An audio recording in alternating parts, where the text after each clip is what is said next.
الشيطان الرجيم. بسم الله الرحمن الرحيم. السلام عليكم ورحمة الله وبركاته. إن الحمد لله ونستغفره ونشكره ونعوذ بالله من شرور أنفسنا ومن سيئات أعمالنا. من يهده الله فلا مضل له ومن يضلل فلا هادي له. أشهد أن لا إله إلا الله وأشهد أن محمدا عبده ورسوله. اللهم صل على محمد وعلى آل محمد في العالمين إنك حميد مجيد. حمدا كثيرا طيبا مباركا فيه. Amma ba'du. A'udzu billahi minasyaitonir rajim. Bismillahirrahmanirrahim. Ya ayyuhallazina amanu ittaqullaha haqqa tuqatih wa la tamutunna illa wa antum muslimun. Maksudnya, wahai orang-orang yang merasakan diri dia itu beriman, ada iman. Ittaqullah haqqa tuqatih, bertakwalah kepada Allah dengan sebenar-benar ketakwaan. Dan jangan kamu mati melainkan dalam keadaan muslim. Shadaqallahul azim.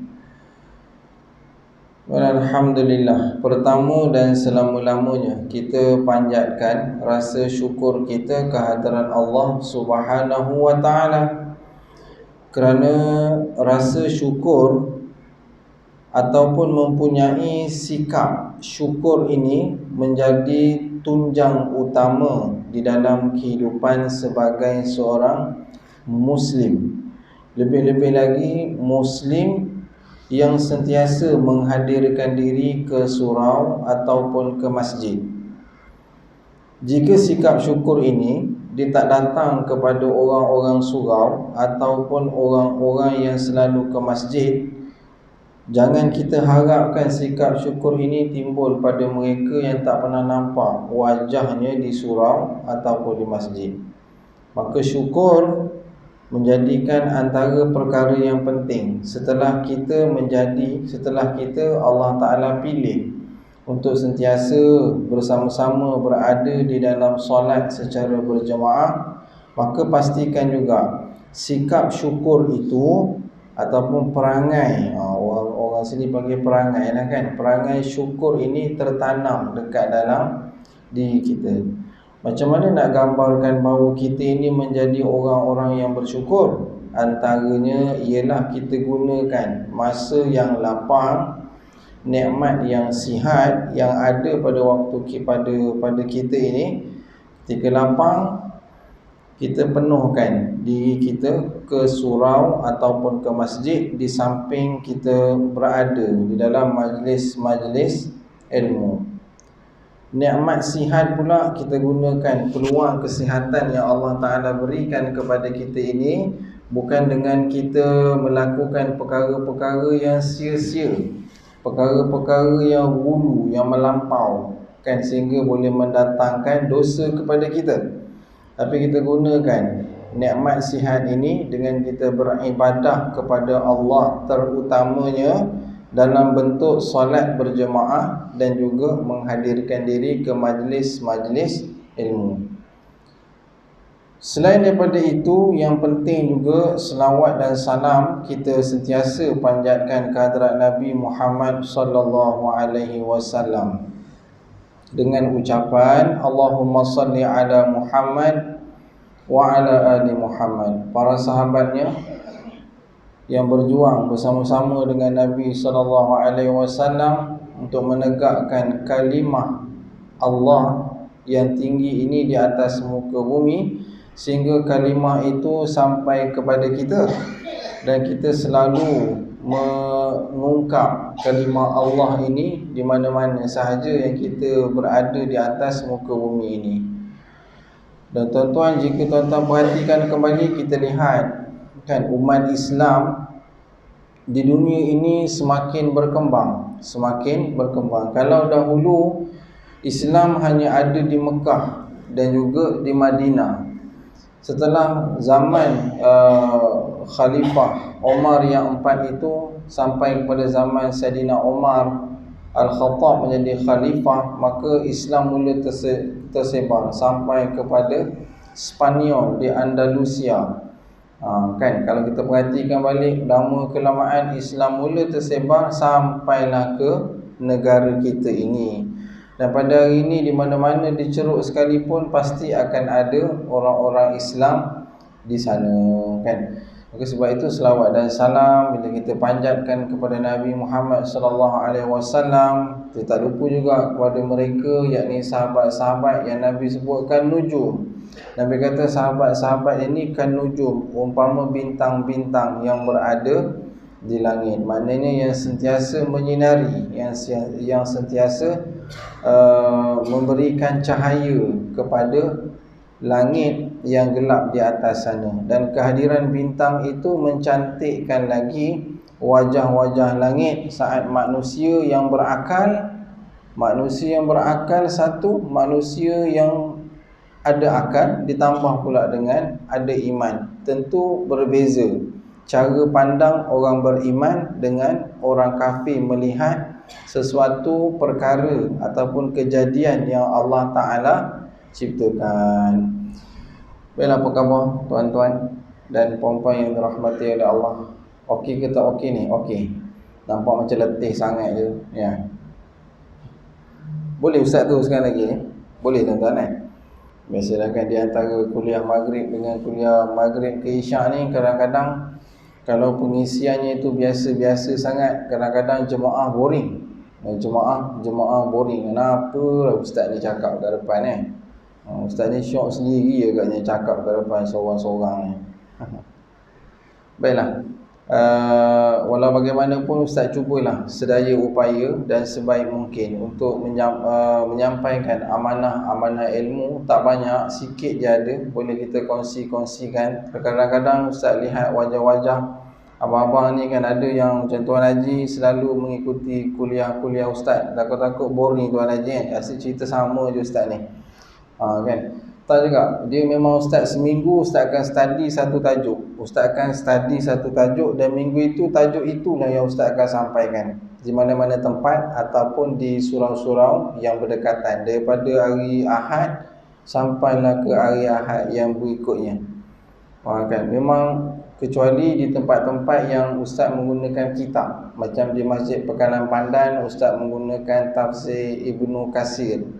Di Surau Haji Embong ustaz menggunakan kitab Maza yakni Intimaul Islam, apa erti saya menganut agama Islam. Di Surau Geliga Intan ustaz menggunakan kitab Tazkiyatun Nufus karangan almarhum Dr. Said Hawa berkenaan dengan penyucian jiwa. Di Masjid Pai Berenjut ustaz akan menggunakan kitab Agungnya Kerajaan Allah. Dia akan membahaskan tentang surah Al-Mulk, Tabarakallazi biyadihil mulku wa huwa ala kulli syai'in qadir. Manakala di surau tuan-tuan dan puan-puan yang mulia ini, dan ustaz tak tahu kenapa bila ustaz sampai kat surau ni hati menjadi tenang. Mungkin kerana melihat wajah tuan-tuan dan perempuan yang sentiasa bercahaya tu kan, rasa nikmat ketenangan tu ada bila sampai kat surau tu. Pandai bodek ya. Tapi betul, memang rasa ketenangan tu ada sampai kat surau ni kan. Alhamdulillah lah. Mudah-mudahan ustaz berada dalam golongan orang-orang yang soleh dan juga orang-orang yang solehah. Baik, ibu-ibu, ayah-ayah yang dirahmati oleh Allah Subhanahu Wa Taala, di dalam Al-Quranul Karim Allah Ta'ala menyebutkan pada satu ayat ringkas pendek, tetapi pada ayat itu Allah Ta'ala sebut Bismillahirrahmanirrahim, wa ma khalaqtul jin wal insa illa liya'budun. Biasa dengar ayat tu kan, bahkan sebahagian daripada tuan-tuan saya dah hafal dah ustaz ayat tu, tak payah ustaz tak payah sebut pun tak apa kan. Dan tidaklah aku jadikan jin dan manusia, maknanya jin dan manusia kita lah tak, illa liya'budun, tak ada tujuan lain melainkan untuk beribadah kepada Allah Azza wa Jalla. Macam mana kita nak faham tentang konsep ibadah ini? Macam mana kita nak faham tentang konsep ibadah? Bila Ustaz sebut tentang ibadah, yang tuan-tuan bayangkan apa? Solat lah antaranya kan. Kita akan terbayangkan ibadah, solat lah kan.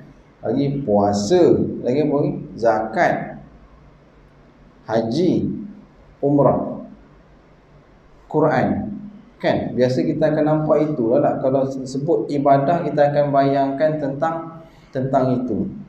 Sebenarnya bila kita nampak yang itu aja betul, bukan tak betul. Tetapi bila Allah Ta'ala sebut illa liya'budun, Allah jadikan kita ni sebagai manusia untuk beribadah. Maknanya daripada pagi tadi tu, daripada tuan-tuan bangun tidur tu, dah mula dah ibadah. Bila sebut tentang ibadah, maka dia ada rukun-rukunnya. Dia ada tata cara kelola yang tuan-tuan dan perempuan, ibu-ibu dan ayah-ayah kena laksanakan supaya nampak bentuk ibadah. Tuan-tuan bangun pagi tadi, kan subuh awal kan.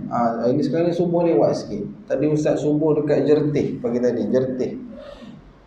Jertih ke Tok Bali? Tok Bali kan, baru sampai. Dia Ustaz subuh di Tok Bali pagi tadi. Ustaz tunggu-tunggu, saya tengok 6.14 minit. Sama je kat sini kan. 6.14 minit baru kedengaran azan subuh. Bunyinya sama je macam azan kemaman ni. Dia tak ada beza pun kan. Tetap Allahu Akbar, Allahu Akbar.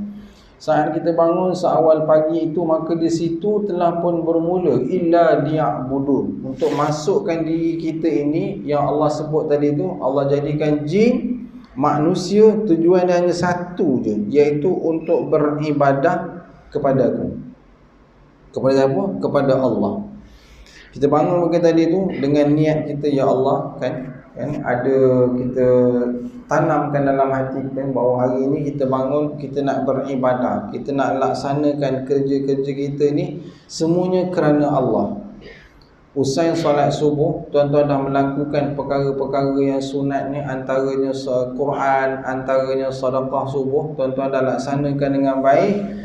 Dan tuan-tuan mulakan kerja harian. Kalau ayah-ayah mungkin akan pergi ke pejabat ataupun ke kilang, mulakan dengan niat yang baik kan. Ya Allah, aku nak bekerja hari ni kerana nak cari nafkah kan, nafkah untuk keluarga aku, kerana Allah Subhanahu Wa Taala. Tuan-tuan bekerja, orang-orang kafir pun bekerja sama. Sampai hujung bulan tuan-tuan dapat gaji, orang-orang kafir pun dapat gaji. Tuan-tuan cucuk gaji, keluar duit dekat bank. Tapi yang membezakan gaji kita dengan gaji mereka ialah kita bekerja dalam bentuk ibadah. Maka kita cucuk duit kita tadi tu, keberkatan itu wujud kerana dengan niat kita bekerja kerana Allah, kerana nak memberikan nafkah kepada isteri dan anak-anak kita. Maka orang-orang kafir dia bekerja, dia tidak ada niat, hanya nampak untung. Sampai satu masa mereka berjudi kan. Sampai satu masa mereka ke tuan-tuan tak ada kawan dengan orang-orang Cina ke orang-orang bukan Islam? Ada? Pelik tuan-tuan ada tuan-tuan kawan dengan orang Cina kan. Okay, maka kita melihat mereka akan nampak untung lah. Itu biasalah kan. Yang cumanya nikmat kita hidup dekat negara kita ni sebab kita ada pelbagai kaum. Jadi atas kita lah bagaimana cara untuk kita bercampur dengan mereka. Tak suka juga kawan dengan dia orang kan, kawan dengan dia. Tapi kena hati-hati juga tuan-tuan kawan ni. Kadang-kadang tuan-tuan bila nak kawan ni, pastikan diri tuan-tuan tu kuat. Diri tuan-tuan ni kuat. Kuat macam mana? Bukan kata tuan-tuan keluar pada agama Islam. Kadang-kadang bila tuan-tuan pergi ke rumah dia kan, jalan dengan dia, al-maklum lah kan, bangsa mereka punya pakaian ni tak sama macam orang-orang kita punya pakaian kan. Kalau iman tak kuat, dah bukan iman Ustaz kuat sangat kan, mana cerita kat tuan-tuan tu kan, maknanya kadang-kadang jauh juga tersasar satu. Lepas tu lama-lama bila kita dah baik, kita kena ada had-had dan sepadan-sepadannya juga. Jangan sampai tuan-tuan ikut dia, pastikan dia ikut kita. Kenapa kita berkawan dengan dia? Kerana dalam kerangka kita nak ajak dia masuk kepada agama Islam. Kesian dekat mereka. Kan itu Ustaz bacakan ayat-ayat Quran yang lain. Baik. Itu adalah konsep ibadah yang kita kena faham. Nabi SAW saat wahyu belum sampai lagi kepada Nabi, yakni Iqra, surah yang pertama tu, Iqra bismi rabbikal ladzi khalaq, ni tak sampai lagi kepada Nabi. Kita boleh tengok bagaimana kehidupan Nabi SAW, ataupun dalam satu tempoh tu dipanggil fatrah, zaman yang tidak diturunkan Nabi, kan. Waktu itu orang-orang Arab di Mekah ni, musyrikin Mekah. Kenapa musyrikin? Maknanya dia melakukan perkara-perkara yang syirik lah. Sembah patung berhala, sembah matahari, kan. Mereka pada waktu itu, Abu Jahal, Abu Lahab, semualah orang-orang kafir dekat Mekah ni, mereka kenal tak Nabi? Mereka kenal Nabi. Bahkan mereka memberikan gelaran kepada Nabi dengan nama Al-Amin, orang yang benar, orang yang jujur, orang yang baik. Ini cerita sebelum kedatangan Al-Quran. Muhammad ini, orang-orang musyrikin Mekah panggil dia, memberi gelaran Al-Amin, orang yang baik, orang yang benar, orang yang jujur, orang yang dipercayai. Sehingga kan penduduk-penduduk musyrikin Mekah ni, kalau mereka nak pergi musafir, dia nak pergi berjalan, kan, dia nak pergi melancong, nak pergi ke Syam ke, nak pergi ke Yaman ke, mereka akan tinggalkan barang-barang berharga mereka ni. Waktu tu bank tak ada, jaga-jaga ni pun tak ada, CCTV ni, suruh tuan-tuan ada CCTV? Tak ada ni. Nanti beli tuan-tuan kat Shopee. Menarik juga kalau ada CCTV ni, kan. Sekarang CCTV ni dia dalam 100 lebih dah silap Ustaz. Tuan-tuan duduk, tuan-tuan pergi Mekah, tuan-tuan boleh tengok dalam telefon ni, apa kucing aku buat ni, kan. Tengok, kucing tak makan lagi, kan. Nah, kita dekat Mekah 150 je lah Shopee, tuan-tuan tengok, kan. Tapi tuan-tuan kalau tengok pukul 2-3 pagi tu, hati-hati, takut nampak benda lain nanti, kan. Tak ada lah Ustaz, main je tu. Beli satu. Benda tu dia menarik. Kerana kita kat sana saja, kan, kita pun cakap hoi, nanti dia bunyi hoi dekat CCTV ke, dekat CCTV kat rumah kita. 120 macam tu lah. Dia user friendly, mudah digunakan. Ustaz promosi ni, Ustaz tak ada saham apa-apa pun. Cuma cerita tuan-tuan teknologi yang ada, kan. Boleh tengok. Okey, baik. Selain daripada kita ikhtiar lah supaya barang-barang kat rumah kita tu, kalau orang nak masuk curi ke apa, kita nampak, kan, perempuannya. Ada ikhtiar daripada kita. Maksud tadi Al-Amin. Jadi orang-orang kafir Mekah ni, musyrikin, kalau dia nak pergi ke mana-mana, nak berjalan jauh-jauh, barang-barang berharga mereka ni, mereka akan tinggalkan kepada Nabi Muhammad. Muhammad, kau tolong jaga barang aku ni, kan, aku nak musafir jauh. Jadi Muhammad akan pegang. Nabi Muhammad akan pegang barang-barang tersebut. Percayanya orang ni macam tuan-tuan ni, kan. Kalau tuan-tuan nak jalan jauh-jauh, biasanya barang-barang tuan-tuan tu macam motor ke, pagar-pagar semua tu, tuan-tuan minta siapa tengok kat taman ni? Ke memang semuanya tak boleh harap? Siapa tuan-tuan tengok? Kalau macam kita sekarang ni, biasanya tuan-tuan pergi kat balai polis ni, isi surat lah, kan. Kita ada polis, kan, isi surat, beritahu kita ni nak pergi ke London ni, kan. Nak pergi ke London 3 bulan ni, minta tolong tengok isi surat. Nanti polis dia akan ronda lah rumah tuan-tuan, tengok rumah tuan-tuan, kan. Itu antara satu caranya lah. Okey, itu cerita sebelum wahyu turun. Sebelum wahyu turun, Abu Jahal, Abu Lahab ni, mereka semua percaya kat Nabi, dan mereka mengenali Nabi Muhammad ni siapa. Tapi tatkala wahyu sampai kepada Nabi Muhammad, sedang Nabi dipanggil beruzlah. Uzlah ni maknanya asingkan diri. Kenapa Nabi asingkan diri? Sebab Nabi ni, dia dalam hati dia tu, dia tak selesa dengan kehidupan orang-orang Arab Mekah ni, kan.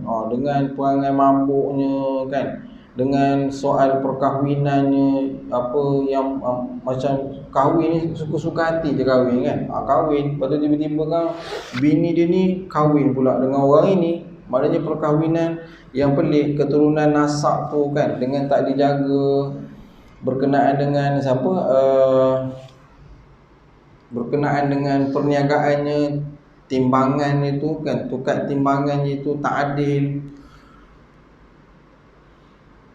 Satu peristiwa yang berlaku ini sebelum wahyu sampai, ketika mana Mekah dilanda dengan banjir dan batu Hajar Aswad tu kan, mereka kira macam dia terkeluar daripada tempat dia, dan orang-orang kabilah ketua-ketua puak di Arab ni, mereka bergaduh macam siapa yang nak pegang batu ni, yang nak letakkan dekat tempat dia balik. Masing-masing bergaduh kan, tak dapat keputusan. Macam ni lah kata kan, kita tengok siapa yang masuk daripada pintu utama tu, dia yang masuk, maka orang itulah kita suruh dia hakimi, dia menjadi hakim bagaimana cara untuk meletakkan batu Hajar Aswad ni. Tiba-tiba yang masuk itu ialah Nabi Muhammad. Dan Nabi Muhammad, mereka panggil Nabi Muhammad untuk buatkan keputusan bagaimana cara untuk letakkan batu Hajar Aswad ini di tempatnya kembali, supaya kami ni tak bergaduh. Percaya dia orang dekat Nabi Muhammad. Dan Nabi Muhammad kata, ambil kain kan, letakkan batu itu di atas kain tersebut, dan setiap penjuru itu ketua-ketua daripada kabilah pegang sikit seorang, bawa batu itu letakkan ke tempat asalnya kembali. Itu peristiwa sebelum wahyu turun. Dan ketika mana Nabi beruzlah, Nabi asingkan diri, Nabi tak selesa dengan kehidupan, perangai, ibadah, cara mereka beribadah ni di Gua Hira. Tuan-tuan pernah naik Gua Hira? Pernah naik? Tinggi kan? Ada tinggi. Tuan-tuan naik atas tu tinggi. Tapi sekarang ni dia dah buat tangga, tak salah Ustaz. Ustaz dengar ada kawan-kawan baru balik baru ni, dia kata dah tak boleh naik dah. Sebab tu kan, kerana Covid lah, naik tangga tu tinggi kan, tinggi. Tapi dia ada banyak lah. Nanti tuan-tuan nak sampai ke atas sana tu, tuan-tuan jumpa dengan ramai orang yang ni, dia minta tol. Orang-orang Pakistan kan, orang-orang Bengali tu tol, bagilah dia RM1, apa, RM1, RM2 kan, macam-macam dia minta. Yang peliknya, dia orang boleh tahu ni bahasa Malaysia tu. Yang tak tahannya, dia kenal Najib dengan Rosmah. Kan, pelik dia, siapa beritahu dia ni kan. Dia kenal Mahathir, dia kenal Najib. Tuan-tuan kenal tak siapa dia Presiden Pakistan? Kenal? Dia orang kenal siapa dia Perdana Menteri kita. Tuan-tuan tak kenal kan? Dia Najib, bukan sekadar Najib, bini Najib pun dia kenal. Tuan-tuan kenal bini dia orang? Bukan bini dia orang, bini Presiden dia orang. Tak kenal kan? Hebat negara kita ni kan. Sampai tahap dia orang boleh cakap Melayu. Ajaib saya kata kan, hebat. Bangsa Melayu ni hebat. Sampai dia boleh cakap bahasa Melayu kan. Murah-murah dia kata kan. Murah-murah itu dia pandai kan. Beli-beli 1, 2, 3, 4 dia pandai. Maknanya tadi bahasa kita ni mudah agaknya difahami oleh orang-orang lain. Tuan-tuan tahu bilangan 1, 2, 3 dalam bahasa Pakistan? Tak boleh harap kan. Tak tahu juga tuan-tuan kan. Tuan-tuan naik dekat apa nama dia tu? Kasar Limbung ke apa dia panggil kan? Tempat shopping kompleks tu kan. Bukan shopping lah, shopping kompleks boleh belah tu kan. Ada yang kedai handphone dia tulis Masya Allah tu. Ada orang Pakistan tu jual kan. Orang Pakistan. Satu hari Ustaz pergi kedai tu, Ustaz tengok ada orang Cina datang ke dia. Dia cakap Cina dengan orang Cina tu. Ustaz tanya dia, bila awak belajar bahasa Cina? Dia kata dia belajar ikut YouTube ni. Berapa bulan? 6 bulan. Dia pandai cakap bahasa Cina setelah dia berada dekat negara kita. Tuan-tuan duduk dengan orang Cina lama dah tak? Ni maknanya tu Ustaz tengok tuan-tuan semua ni umur lebih kurang dalam 19 tahun dah lepas Ustaz ni kan. Tuan-tuan pandai cakap Cina? Tak pandai lah kan. Lebih kuat pun tahu ni hauma dah. Tak ada dah 2-3 benda kita dengar kan bahasa Cina. Tapi dia orang duduk sini 6 bulan dia boleh mahir berbahasa Cina. Saya kata malas sangat orang kita agaknya kan. Dia orang Pakistan tu duduk kat sini sampai tahap dia boleh berbahasa Melayu dengan baik. Satu, bahkan ada sebahagian anak-anak dara tuan-tuan ni dah berkahwin apa dengan orang-orang Pakistan tu kan. Ramai kan, jodoh kan. Nanti tuan-tuan tengoklah 10 tahun, 20 tahun akan datang nanti tuan-tuan tengok muka Pakistan tapi cakap Melayu. Sebab dia kahwin dengan anak tuan-tuan. Kan. Ustaz pernah duduk dekat, bukan duduk lah, pergi berjalan dekat rumah ada akak di sana kan, dekat KL. Satu hari tu saya tengok tiba-tiba ada seorang perempuan Melayu ni kan, dia dengan orang negro. Orang negro hitam lah. Bukan kita hina kulit dia tu. Tengok kan, dengan auratnya ke mana kan, berpeluk. Ustaz pasti dia memang tak kahwin lah. Ustaz bila Ustaz tengok macam tu, Ustaz dayusnya aku, ya Allah, dayus. Rasa dia lemahnya aku kan. Orang Melayu ni lemah betul lah. Sampai orang-orang bangsa lain boleh angkut anak-anak dara kita ni kan, bawa ke mana-mana. Bodohnya kita fikir balik seorang diri kan. Kurang-kurangnya Ustaz ada IC kan, diorang tak ada IC. Tapi ya Allah, bila tengok balik apalah istimewa orang negro ni kan, nak banding dengan orang-orang Melayu. Cerita tuan-tuan, kita kan, orang-orang Malaysia ni bila berada dekat negara-negara luar, kita tengok je anak dara dia. Kita tengok sebab hidung dia lain sikit tu, kita tengok je anak dara dia. Ui, orang lelaki dia datang, dia marah kat kita. Apa tu dia tengok? Orang kampung aku, jangan tengok orang kampung aku. Orang kampung kita ni, orang Pakistan kahwin dengan orang Melayu, orang Rohingya kahwin dengan orang Melayu kan. Tak apalah, halal kan. Tapi 10 tahun, 20 tahun yang akan datang, tuan-tuan akan tengok negara kita ni akan dipenuhi oleh yang muka Rohingya, muka Pakistan tapi cakap Melayu. Kan. Sekarang ni macam tuan-tuan ni nampak macam muka Siam. Sebab dulu banyak kahwin dengan orang Siam kan. Muka Siam tapi cakap Melayu lah. Maknanya situasi daripada sudut kedudukan geografi itu semua tu, dia akan jadi lebih-lebih dekat. Saya pernah tanya juga dengan orang-orang Pakistan kan, yang berniaga-berniaga tu, kenapa dia nak duduk kat Malaysia ni kan. Dia kata dia akan stand down, bisnes dia dekat Malaysia. Dia kata pergilah kat Singapura sana. Singapura kan maju, tak boleh dia kata. Singapura negara dia tak macam membantu, tapi dia kata Malaysia negara dia membantu. Negara kita ni membantu untuk orang-orang asing boleh melakukan perniagaan. Ramai yang beli kapek dengan orang Pakistan. Ada hutang dengan orang Pakistan kan, datang kat rumah kan, jual aircon. Hutang dengan orang Pakistan ni, dia tak payah masuk dalam payslip gaji. Tuan-tuan bayar macam tu je, dia tulis buku kan. Tuan-tuan tengok dia elok, dia tanda buku tu. Takut tuan-tuan bayar, dia tak tanda. Kan, takut dia tak tanda. Tak apalah, yang penting halal. Bukan itu topik yang nak bincangkan malam ni. Nak bincang malam ni tadi tu setelah datang wahyu. Baik, bila wahyu datang kan, surah Al-A'la tu, Iqra' bismi rabbikal ladzi khalaq kan, malaikat peluk Nabi kan 3 kali. Kerana Nabi Muhammad ni dia ummi ni bukan buta mata ni, tapi buta maknanya tak mengenal huruf lah, dan tak boleh membaca. Malaikat peluk Nabi 3 kali, dan Nabi SAW boleh mula membaca dan mengingat surah tersebut. Satu. Wahyu yang berikutnya datang, ya ayyuhal muzammil, wahai orang yang berselimut. Nabi duduk kan, takut Nabi saat mendapat wahyu tersebut. Bila wahyu tersebut datang kan, bangun, bagikan peringatan kepada manusia. Wahyu yang kedua tu sampai, ya ayyuhal muzammil fa'anzir, bangun, bagi peringatan kepada manusia tentang agama, tentang tauhid, yakni tentang Allah Ta'ala yang Esa. Saat Nabi bangun, Nabi menyampaikan, menyebarkan dakwah tentang tauhid, tentang Allah yang Esa, Allah yang satu ini.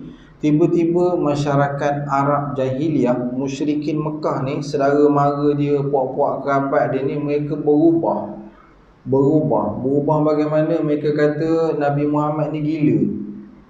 Sedangkan sebelum tu Nabi Muhammad ni mendapat gelaran Al-Amin. Dia orang yang bagi gelaran kat Nabi.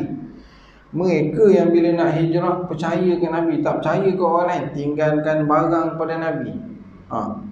Bila wahyu itu sampai dan Nabi berikan peringatan kepada orang-orang musyrikin Mekah, tinggalkan sembahan patung berhala tu, kan, kembali percaya kepada Allah yang esa, sembah Allah yang esa, yang satu. Kemudian mereka mula memberikan ancaman-ancaman kepada Nabi Muhammad sallallahu alaihi wasallam, sehingga kan kepada satu peringkat yang jauh, kan, mereka ancam Nabi ni bukanlah sampai kepada sekadar bukan sekadar kata Nabi ni gila, bukan sekadar kata Nabi ni tukang sihir, tapi mereka ancam sampai nak bunuh. Sampai mereka nak bunuh Nabi kita, iaitu Nabi Muhammad sallallahu alaihi wasallam. Pernah datang seorang ketua kabilah ni, kan, dia jumpa orang kafir lah, dia jumpa dengan Nabi, ya Rasulullah, engkau nak apa sebenarnya? Macam ni lah, dia macam nak bincang lah. Dia pun orang muda kita panggil nak deal, kan, nak berbincang macam ni lah, kan. Aku, kalau kau nak emas, aku boleh bagi emas sebesar gunung dekat kau. Kalau kau nakkan wanita-wanita, aku boleh sediakan wanita-wanita untuk kau. Kau ambil lah semua tu, dengan syarat kau hentikan menyebar agama Islam ini kepada musyrikin Mekah. Tuan-tuan bayangkan macam mana keadaan pada ketika itu. Dan Nabi menolak itu semua, tapi Nabi menolak dengan cara yang baik, kan. Sehingga kan dakwah Nabi sallallahu alaihi wasallam ini kepada musyrikin Mekah ni, dia bukanlah hanya dakwah yang omong-omongan, bukan macam ustaz ni, kan, baca-baca Quran ni. Ustaz ni ustaz kampung, baca-baca Quran, kan, terangkan hadis, terangkan sirah. Tapi Nabi sallallahu alaihi wasallam ni dia berdakwah sampai peringkat dia tunjuk mukjizat, kan, bulan terbelah, mukjizat, kan. Ada lagi beberapa mukjizat Nabi sallallahu alaihi wasallam yang orang-orang kafir musyrikin Mekah ini lihat pada peristiwa Isra wal Mi'raj. Nabi kata dekat belakang ni ada sekumpulan musuh yang akan menyerang kota Mekah sebentar lagi. Dan kan, akan menyerang kota Mekah sebentar lagi. Mungkin dia akan sampai sebentar lagi. Betul, musyrikin tentera tu sampai ke Mekah pada waktu dan ketika yang Nabi SAW sebutkan pada waktu itu. Tapi orang-orang kafir Mekah ni, mereka tetap tak percaya. Dia tetap tak percaya kepada Nabi Muhammad SAW. Sehingga kan mereka lebih percaya agama yang dibawa oleh nenek moyang mereka, iaitu agama sembahan patung-patung berhala. Sebab itu, bila tuan-tuan tengok dekat dalam Al-Quran, antara satu contoh ayatnya, semalam Ustaz bincang lah dekat masjid mana, Masjid Pekanan Pandan, kan, kita bincang ayat ni. Ayat tersebut, bila Allah Ta'ala datangkan ayat itu, Allah sebut wabashshiril ladzina amanu wa amilus solihat anna lahum jannatin tajri min tahtihal anhar kullama ruziqu minha min thamaratir rizqa qalu hadzal ladzi ruziqna min qablu wa utubihi mutasyabiha wa lahum fiha azwajun mutahharah wa hum fiha khalidun. Allah Ta'ala beritahu berita gembira ni kepada orang yang khususnya orang-orang beriman. Kita, untuk tuan-tuan dan puan-puan, kita semua orang-orang yang beriman. Kenapa Allah Ta'ala datangkan berita gembira ini? Kenapa? Kerana bila tuan-tuan faham sirah Nabi tadi tu, Nabi berdakwah ni kan susah payah ni. Nabi berdakwah nak sebarkan agama supaya tinggalkan sembahan patung berhala. Itu asas. Tinggalkan sembahan patung berhala, itu yang paling asal. Kembali sembah Allah Ta'ala yang esa. Kait tak dengan wa ma khalaqtul jin wal insa illa liya'budun? Tidaklah Allah Ta'ala jadikan jin dan manusia ini untuk beribadah. Itulah tujuan kita ini hidup dekat atas muka bumi ini.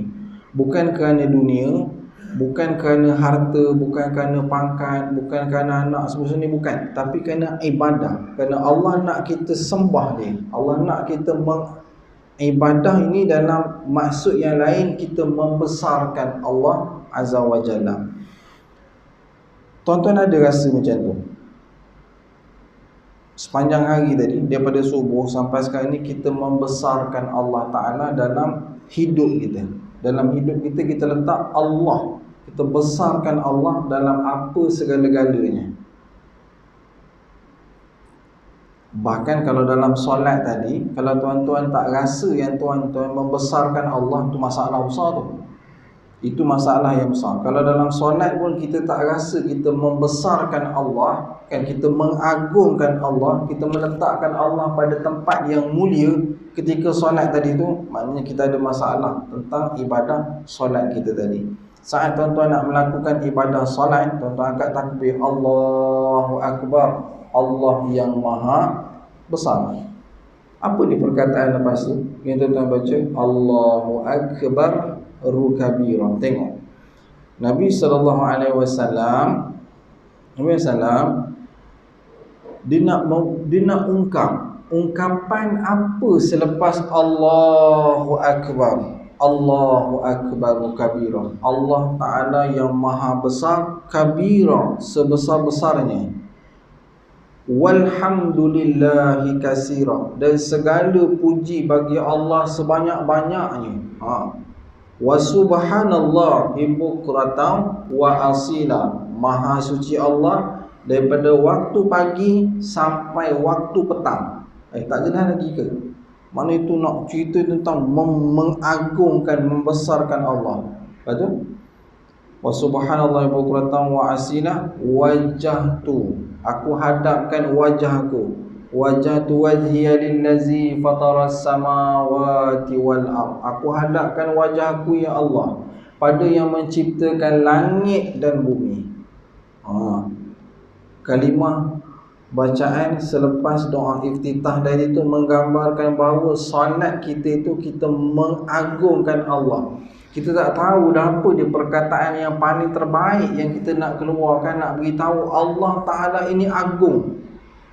Tak ada ungkapan melainkan Allahu Akbaru kabira, Allah yang maha besar sebesar-besarnya. Walhamdulillahi kasira, segala puji bagi Allah sebanyak-banyaknya. Tuan-tuan perasan tak bacaan itu? Bila tuan-tuan perasan, maka tuan-tuan akan dapat meletakkan kedudukan Allah Ta'ala itu bukan macam kedudukan bos kita, bukan sebagai ketua kita, bukan, tapi dia mengatasi segala-galanya.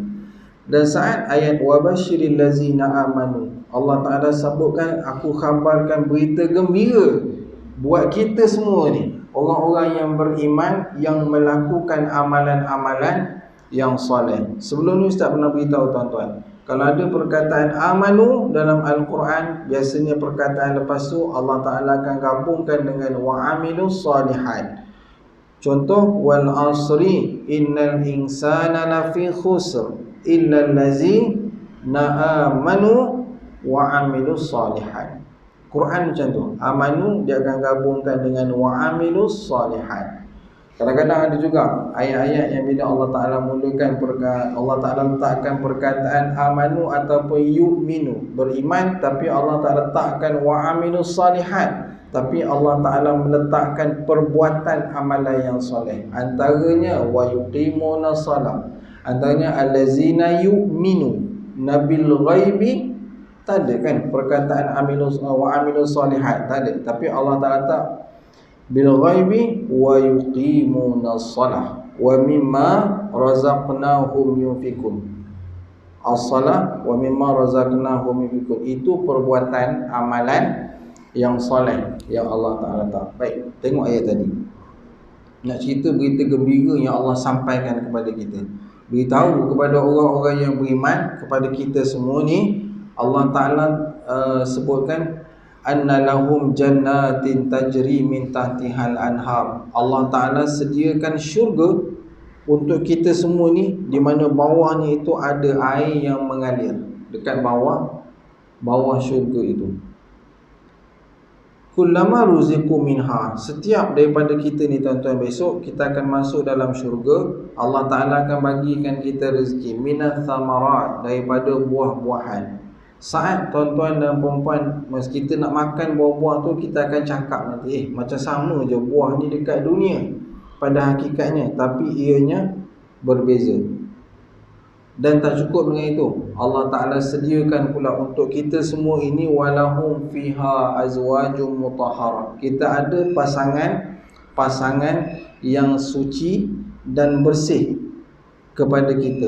Wahum fiha khalidun. Dan Allah akan kekalkan kita dekat dalam itu selama-lamanya. Ada datang timbul perasaan gembira, ada rasa gembira, ya Allah sukanya dengarkan ayat ni. Ada? Macam tak ada je tuan-tuan. Biasa orang gembira ni lain muka dia kan, macam tak gembira tuan-tuan kan. Kalau tuan-tuan dapat berita kan, tuan-tuan buka berita, ada simpanan duit tuan-tuan dalam bank, apa dalam ASB ke ataupun dalam tabung haji kan, besok kerajaan umum dividen yang tinggi. Biasa dividen berapa kan kat tabung haji? Tak menyimpan tabung haji tuan-tuan? Berat ni. Tak simpan tabung haji. Ke semua dah pergi haji dah ni? Dah pergi haji dah ramai ni. Tuan-tuan kena simpan duit dalam tabung haji. Tuan-tuan yang tak pergi haji lah, yang tak pergi haji, contoh macam ni. Haji ni dia termasuk dalam rukun Islam ke rukun iman? Pandai lah. Rukun Islam kan? Dia termasuk dalam rukun Islam, menunaikan ibadah haji. Maknanya bila masuk rukun, dia wajib lah. Wajib bagi yang berkemampuan. Macam mana kita nak kata diri kita ni mampu? Macam mana? Tuan-tuan wajib tunaikan ibadah haji. Tuan-tuan sekurang-kurangnya kalau mampu, mana tuan-tuan tak ada, duit tak cukup lagi, tapi alasan esok ada, ya Allah, aku simpan duit aku dekat dalam tabung haji, ataupun ya Allah, ada aku simpan duit kat bawah bantal, adalah dalam RM30 kan, ambil semua dia. Ada dah duit aku simpan dalam tabung haji. Satu, nampak hujah kita, ya Allah, aku memang tak cukup lagi duit nak pergi menunaikan ibadah haji, tapi kursus-kursus haji, buku-buku haji aku dah baca, baru nampak ada kesungguhan. Nampak yang kita ni, dia bukan sekadar niat, saya memang nak pergi haji, saya nak sangat pergi haji. Tabung haji ada simpan? Tak ada. Negara kita memang tak ada cara lain kalau nak pergi haji melainkan melalui tabung haji. Ataupun satu cara lagi, macam ustaz ada buat pergi package Furada kan, tapi mahal sikit lah yang tu. Yang tu tuan-tuan kena standby lah, 27,000, 37,000 kan, yang tu ada lah. Tapi dia tetap akan melalui tabung haji. Kena ada ikhtiar ke arah itu. Baik, katakanlah kerajaan umum kan, kerajaan umum besok dividen tabung haji ni tinggi, besar kan. Apa perasaan tuan-tuan? Ya syukurnya kan, dapat duit banyak kan. Ayat Al-Quran yang Ustaz bacakan tadi tu, dia lebih besar lagi daripada dividen yang tadi tu. Allah beritahu satu berita gembira untuk kita, orang-orang yang beriman ini. Soalan Ustaz kepada tuan-tuan, kenapa kita tak rasa gembira saat kita mendengar ayat-ayat tadi? Satu jawapan yang Ustaz bagi, kerana dunia dah masuk ke dalam hati kita. Bila dunia masuk dalam hati kita kan, dia tuan-tuan selesa kan, surau aircon, kereta aircon, rumah aircon, makan sedap. Hari ni tuan-tuan nak makan, ibu-ibu tak payah masak, pakai Grab ni. Kalau boleh nak suruh orang full Grab tu hidangkan dekat atas meja, kan, dia suruh masuk tu dekat atas meja kan. Esok-esok saya silap rasanya ada macam tu, Ustaz fikir kan. Mesin basuh yang dekat kedai tu pun kan ada yang Adobe masuk tu kan. Macam mana orang boleh terfikir buat mesin tu kan. Dulu tak pernah terfikir pun kita, ada mesin ni kan, letak je baju situ tinggal. Itu pun malas lagi kan, Kalau boleh, ada tak orang tukar lipat baju ni? Tanya pula, orang tukar lipat baju tu ada tak kan? Punyalah malas kita sekarang ni kan. Sedap sebut kan, orang lelaki dia jarang lipat baju kan, orang perempuan yang melipatnya. Baik, ayat ni tadi kalau dia sampai kepada orang-orang Islam dekat Afrika sana, ataupun orang-orang Islam yang sana tu, yang susah-susah, yang makannya tak cukup, pakaiannya tak cukup, kadang-kadang mati kesejukan, sejuk mati dia sebab pakaian tak cukup, kebulu. Tuan-tuan tengok kan dekat dalam YouTube ni kan, sampai tahap ke bulu tu nak dapatkan makanan, sehingga tengok mereka tak ada sumber-sumber air yang bersih, tak ada. Kita tunggu-tunggu dia kan, air yang bersih, kotor kita nampak air, tapi itu je lah, itu sahajalah air yang ada. Rumah pun tak ada kan. Ketika mereka mendengar ayat yang Ustaz bacakan ni tadi, wa basyiril ladzina amanu, beritahulah berita gembira buat orang-orang yang beriman dan melakukan amalan yang soleh. Allah Ta'ala sediakan rumah untuk mereka, syurga. Bawah tu ada air, masuk dalam syurga, Allah bagi rezeki kepada mereka. Masuk dalam syurga, Allah sediakan pasangan-pasangan yang suci dan bersih untuk mereka. Tuan-tuan rasa ayat ni sampai kepada mereka, mereka gembira tak?